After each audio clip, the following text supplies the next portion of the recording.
সারাদিনে একবার অন্তত নিজেকে ইন্ট্রোস্পেক্ট করুন, আত্মসমীক্ষা করুন। সারাদিনে আমরা অনেক অভিজ্ঞতার মধ্যে দিয়ে যাই। একটা সময় বার করে নিজে ভাবুন।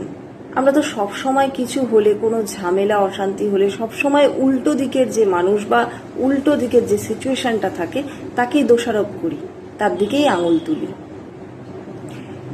আঙুল তুলি ঠিক কথা, কিন্তু নিজের দিকেও আমাদের 4টে আঙুল থাকে।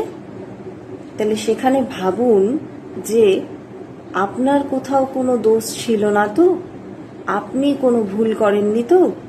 নিজেকে একবার বসে ঠান্ডা মাথায় বসে আত্মসমীক্ষা করুন, ইন্ট্রোস্পেক্ট করুন। তাহলে দেখবেন যে জিনিসটা আপনি মিলাতে পারছেন না সেগুলো ঠিক মিলে যাবে।